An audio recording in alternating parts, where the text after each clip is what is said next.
ঠিক আছে, now may I proceed for the next session. I would like to request and invite brother Wali Rahamani, a social entrepreneur and a public speaker and a wonderful motivational speaker that the country has ever produced, and we are so proud that Wali Bhai is basically from Kolkata and he is born in Kolkata, but he's a national asset for us, in fact an international asset for us at the center. And then with him may I request Janab Shabir Ahmed Shah, coordinator Pratiji Trust, to kindly come on stage. May I also request Janab Dildar Hussain sir, director Alamin Study Circle, one of my dearest elder brother, also to kindly come on stage. May I invite Professor Mir Rijaul Karim Sahab, Department of Bengali, Aliyah University, if you are here sir. May I request my own elder brother Mr. Azim Khan, consultant TCS, to kindly come on stage, and Professor Mufti Mehdi Hassan Sahab to kindly come on stage.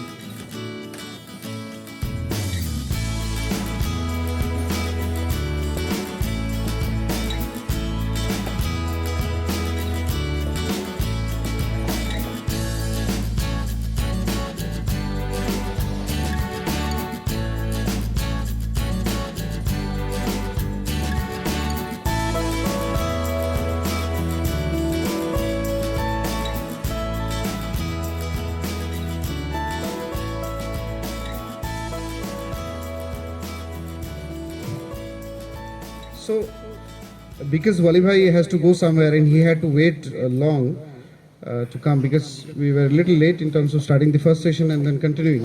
The session that we have taken for this now is importance of and roadmap for quality English medium school to evolve future leaders for minorities and global perspectives. So there are 4 or 5 angles in the whole discussion. One, we have to produce leaders, like we have Wali Rahamani Bhai and many others sitting on the dais, who can show the direction to our generation. Then we have to build high quality English medium school, and of definitely minorities we are talking, but in global perspectives. Today the whole world is actually a village. It's not that anything that we do any part of the world actually has an impact across the globe. So how do we understand global issues?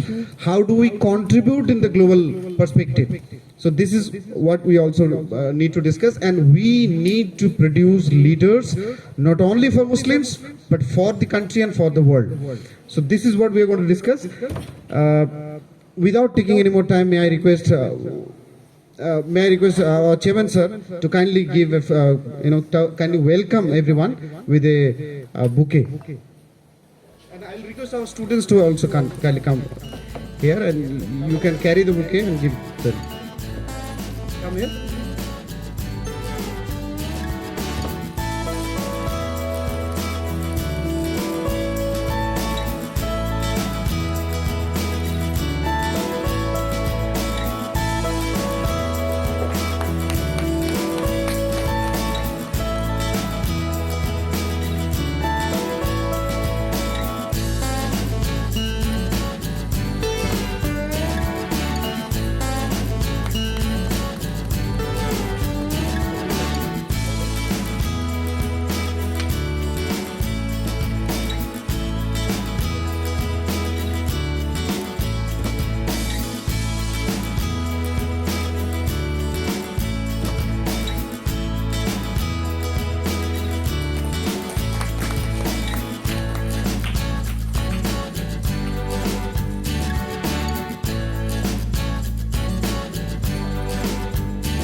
So before, in the meantime, there are around 6 jobs which will vanish, which will die.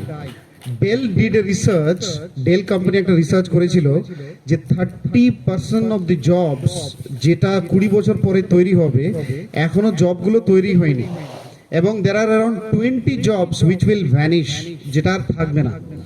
So in যখন today we are talking about education, আজ থেকে 30 বছর পরে যে ছেলেগুলোকে আজকে আমরা পড়াবো ওরা তো 20 বছর পরে চাকরি পাবে। So by the time they go for jobs, many of the jobs that we will prepare them for will die, and many of the skills they need to qualify for the future jobs they will not have. So hence we need to always plan in advance and build our institutions well in advance so that our students are globally competitive in that era. Because today we don't need content writers. Chat GPT is giving enough content absolutely original without any human intervention. In that era, how do we then manage content? So this is what we need to teach our students. এটার সাথে এবার may I request brother Wali Rahamani to kindly deliver your special remarks. You can speak in Hindi, English, in any language you are.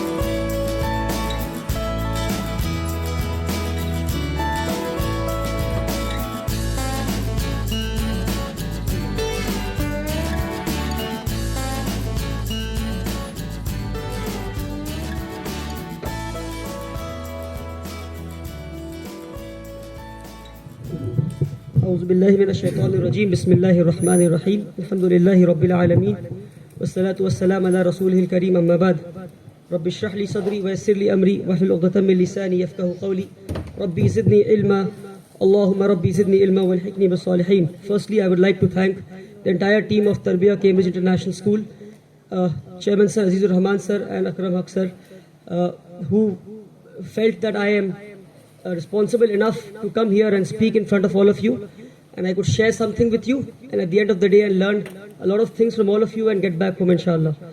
So I will try and mix my speech majorly in Urdu, Hindi, or I can say Hindustani language, because I was born and brought up in Calcutta, but আমার বাংলা অত ভালো নয়, ভালো নাই। আমি চেষ্টা করছি বাংলা শেখার জন্য ইনশাআল্লাহ। যদি বাঙালিতে থাকলে বেঙ্গলি থাকলে বাংলা শিখতে হবে ইনশাআল্লাহ। এটা আমি বলছি, একটা মানুষ যা বাংলা বলতে জানে না। Inshallah, my next generation, because I'm first generation in Calcutta, my next generation, I will make sure that my next generation learns Bengali, inshallah. Though we are talking about English medium schools. Firstly. Secondly, why do we need English medium schools? English medium schools, English is not just a mere language today. Just like Bengali, Hindi, Urdu, all of these are languages. Agreed upon? Yes, alhamdulillah. But English is a luxury today. One fine example. So, कोई भी police आपको रास्ते में पकड़ता है, any police. One example I'll give you. So one day, मैं अपने school से I was returning from my school to my house. So I was on my scooty and I had helmet. But there was a smaller child a child who studies in my school. So I was taking him back to my own house. So I love this child a lot. So usually he stays at my house. He's an orphan child. So he was sitting in front of me and he did not have a helmet. So the police stopped me and he said, "Kagas dikhao ye wo." So like any other random Muslim, if you know English, you talk to the police in English. So the police said, "English bolte jano?" I can speak in English. So he said something in Bengali, which I do not remember, but which I came back home and I asked few Bengali people, what does it mean? They said, it meant ke gandagi mein lotus khil gaya. What is the language? What is the quote in that? In Bengali, what do you say? Yes, so he said that for me. So in Park Circus, Karaya area, I was the lotus. That is what he meant. So which in itself is Islamophobic term, but just because of my 2 sentences in English, he said that I am a lotus in that dirt. So this is the luxury of learning the language of English, firstly. Secondly, I was supposed to conclude my speech with this point, but I'm telling you this point. I don't know why I'm telling you this point. So I've just completed my graduation from Jamia Hamdard University in Delhi. I'm a lawyer by, not by profession, but by a degree. I'm not going to get into litigation. So I've graduated as a lawyer just a month back, and after getting my degree from Delhi, I was returning to Calcutta with my friends. So there was this Jain family on train with me. So this Jain family, so the TT, and they had got on board one station or two stations prior to Delhi station. So somewhere in UP they had gone, they had boarded the train. So they asked me, so the TT came and the TT asked me, the ticket fellow, he asked us for a ticket, and then he asked us for an ID card. He asked us for an ID card. So all of us, we showed our ID card. And when the TT fellow went away, the Jain fellow said, so there are 6 of us in this compartment, and आपसे पहले TT हम सब की ticket देखने आया, पर हम में से किसी का आईडी कार्ड नहीं मांगा. आपका आईडी कार्ड क्यों मांगा? So that's a pertinent question. So and then he started giving me examples from his life. एक बार मुझे पुलिस ने यहाँ पकड़ा था, फिर मैंने अपना आईडी कार्ड दिखाया, उसने जैन टाइटल देखा, तो उसने बोला कि अच्छा जैन साहब जाइए, मगर क्योंकि आप टोपी पहन के आपकी दाढ़ी, इसलिए आपका आईडी कार्ड देख रहा है. So you need to introspect. He told me that you need to introspect. So what did I answer? I said, give me 30 years inshallah, and take it as a promise. 30 years down the line, these police officers will stop asking for ID card inshallah, because हमारी community अब जाग गई है. जगी नहीं थी, पर जब मैं तरबिया कैम्ब्रिज इंटरनेशनल जैसे बच्चों को देखता हूँ, what an amazing, I must say, what an amazing presentation given by a sister, what is your name? And especially she's Anika, mashallah. I must say, you must be ever grateful to your school and your teachers and your chairman, sir, for what you have achieved, and especially from a district where you come from, Malda. So the state average literacy of Bengal is, I think I just have it noted over here, 76.3% is the state average literacy of Bengal, and the average literacy of Malda is 53 or 51%, I believe. So from that district where you come, where the average Muslim literacy, I'm saying, not the average literacy of Malda. So the average Muslim literacy of Malda is 51% in comparison to the state literacy, which is 76% or 73 to 76%. That is the gap, I believe. I have a lot of points written in my diary. So before coming early morning, I got up, I started jotting down points. What points should I talk about? Yes, so a lot of people. So one primary thing that I have noticed today in this program is that all of us are talking about problems and solutions also. Some of us came up with solutions. But this is not the time, and it has been 17 years since when we've been crying कि हम मुसलमानों का बुरा हाल है, मुसलमानों का बुरा हाल है. हम सबने सुना है. How many of us heard this? मुसलमानों का बुरा हाल है. Raise your hand. How many of you heard this? मुसलमानों का बुरा हाल है. But none of us talk about कि कितना बुरा हाल है. Right? Are you able to understand what I'm saying? बुरा हाल है, बुरा हाल है, बुरा हाल है. हम इस पे बात कर रहे हैं, पर कितना बुरा हाल है हम में से कोई इस पे बात नहीं कर रहा कि कितना बुरा हाल है, कितना बुरा हाल है. When I'm going to tell you the data that how grave is the situation for Muslims in India, and the data is scary, and it gets scarier when you do in-depth analysis of the data that is available. And these data are available, and these data are not made by Muslims. Firstly, are not made by Muslims. These data have been presented by government. So there is no such reliable institution where we can rely upon कि भाई ये मुसलमानों का data मुसलमानों ने ही बनाया है, so we can trust upon them. So ये data हमारा नहीं बनाया हुआ. These data have been made by the government and government agencies and various other agencies. So whatever we have in hand, we have to trust on these data.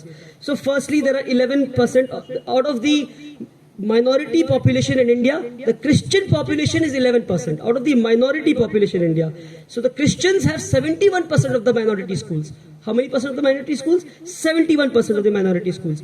And out of the minority population in India, 70% are Muslims, and Muslims have only 22% of the schools. So this is the situation of Indian Muslims. First data.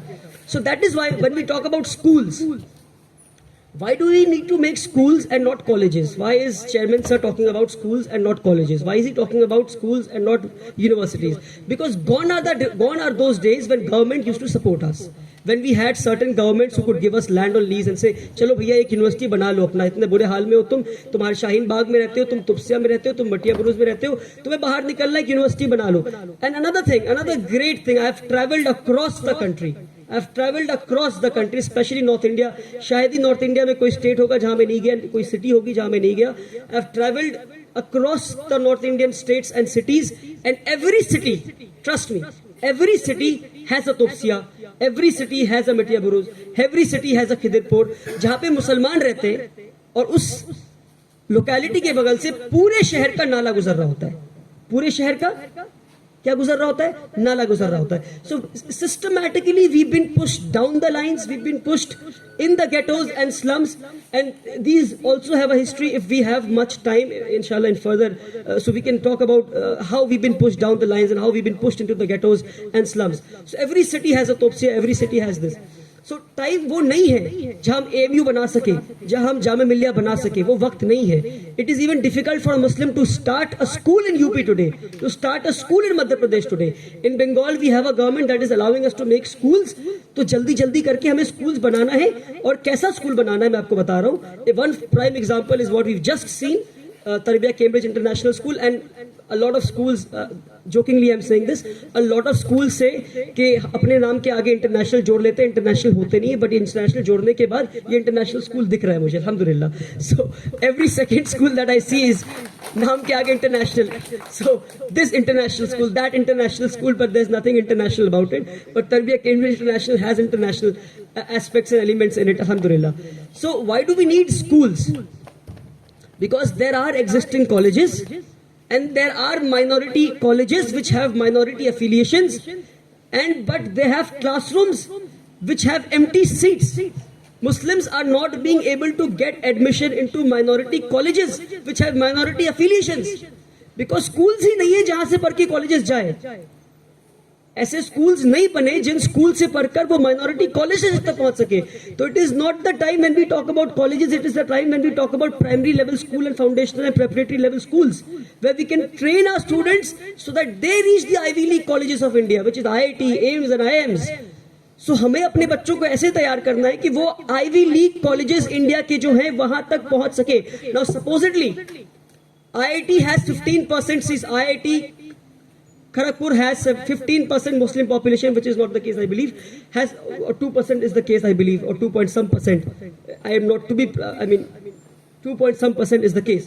So IIT Kharagpur, we do not have an IIT college, but if tomorrow IIT Kharagpur has 15% Muslim population, Muslim students, we can say 15% of the IIT Kharagpur belongs to Muslims, inshallah. And these Muslims are at the end of the day going to study in IIT Kharagpur and going to contribute back to the nations. Now, one important thing we need to understand is that all of us, is there anyone in this room who does not pay tax? Raise your hand. Is there anyone in this room who does not pay tax? Everybody is paying tax. You buy a pin or you buy a Porsche. A pin that costs you 1 rupee or a Porsche that costs you 3 crore rupees. Every individual pays tax via indirect taxes. Now our money is being paid as taxes. Now this money is being poured into the Ivy League colleges of India, into IIT and AIMS and all these big colleges. But at the end of the day, we are paying money. But in return, we are only taking electricity. Not even in Calcutta the case. In Calcutta, कि हम electricity भी free नहीं मिलती. But what we are getting in return is just the street light and the road. इसके अलावा सरकार से कुछ वापस ले पा रहे हैं तो मुझे बताइए आप. As a community, the street light and the roads is what we are taking back in return for the taxes we pay. But what we could have taken back is that if we got admission into IIT college, one student, the government spends approximately 1 crore on one student. How much? 1 crore on one student. In a government medical college, on an average, any state, some states spend 1 crore, some states 75 lakh, some states 50 lakh, some states, West Bengal says 25 lakh, I believe. So let us take an average 50 lakh rupees. So one student पे सरकार एक बच्चे पे 50 लाख रुपए खर्च करती है. आपके दिए हुए टैक्स के पैसे सरकार अपने जेब से नहीं निकालती है. You've paid these taxes. And these taxes are not being taken back by your children. So what do? You make schools like Tarbiyah International Schools. From which school? From these schools, children go to AIMS and IITs. Now imagine अगर एक साल में 100 बच्चे सिर्फ IIT के लिए जाते हैं. 100 is a very small number. 500 बच्चे अगर IIT के लिए जाते हैं, तो you have taken back 500 crore of your given tax to the government, which is not happening. When you hear 500 crore, 500 crore, that is not a big figure. 5,000 crore IT पे खर्च हो रहा हर साल. 500 is just a drop in the ocean, which you are taking back. मगर आपको सुन के लग रहा है 500 crore. That is also not a big number. That is also a small number. So when you study well and you make good schools, your children go to Ivy League colleges and take back the money that the community has paid for ourselves.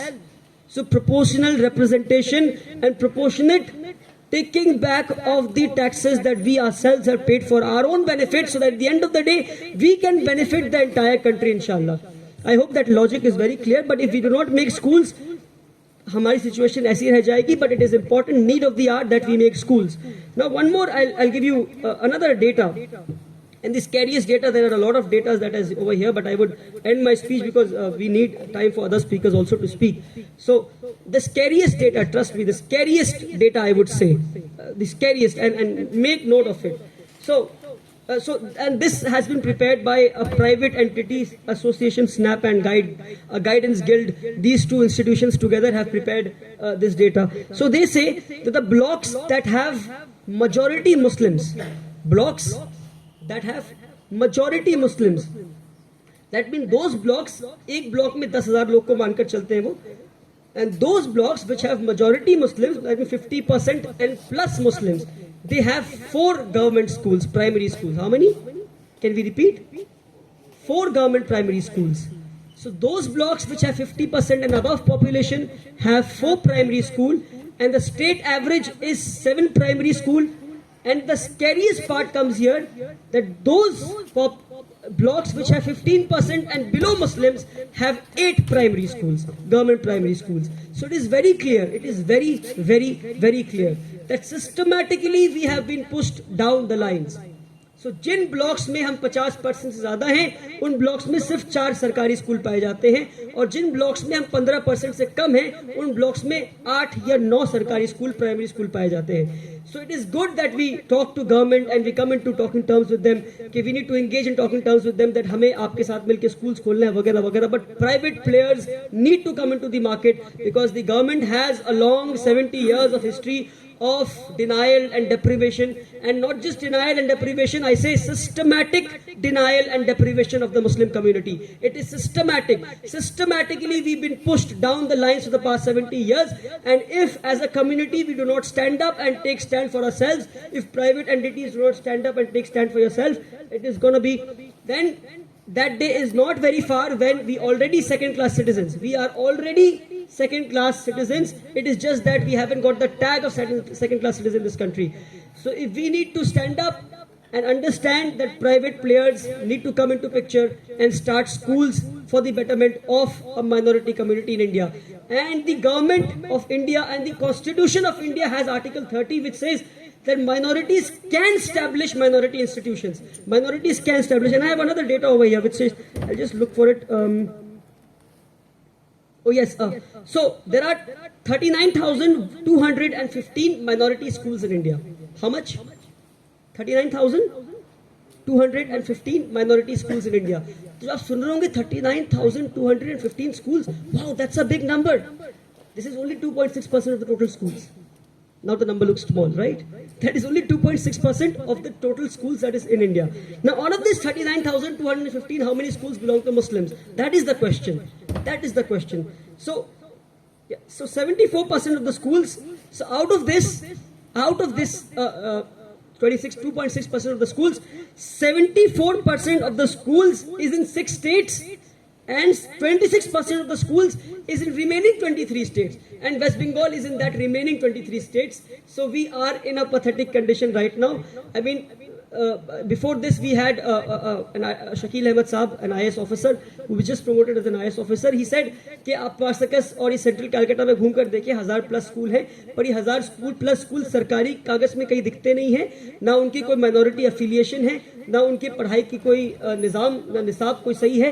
So we need to understand that our rights are enshrined in the Constitution of India, and we need to ensure that we are able to establish minority institutions in India, because these articles have not easily come. There have been debates in the Constituent Assembly, n number of debates के बाद और मुजाहिदे के बाद ये article has been enshrined in the Constitution of India. So we need to ensure, as the descendants of Maulana Azad and our forefathers, that we establish minority institution. So at the end of the day, the minorities can benefit from this institution, inshallah.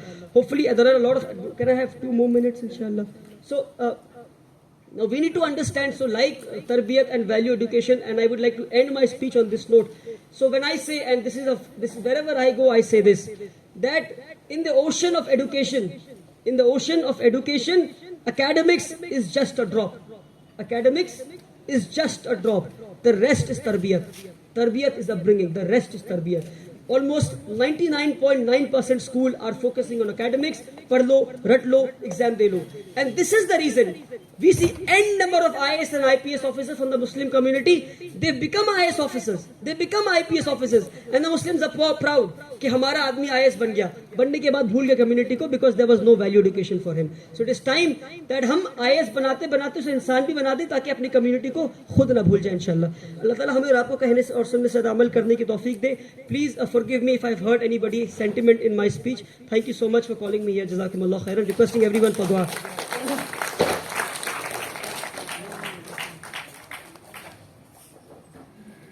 Jazakallah khair, Advocate Wali Rahamani, brother who is a lawyer now and very known for his social activism, political views and contribution in the field of education for orphans and destitute and children below the poverty line.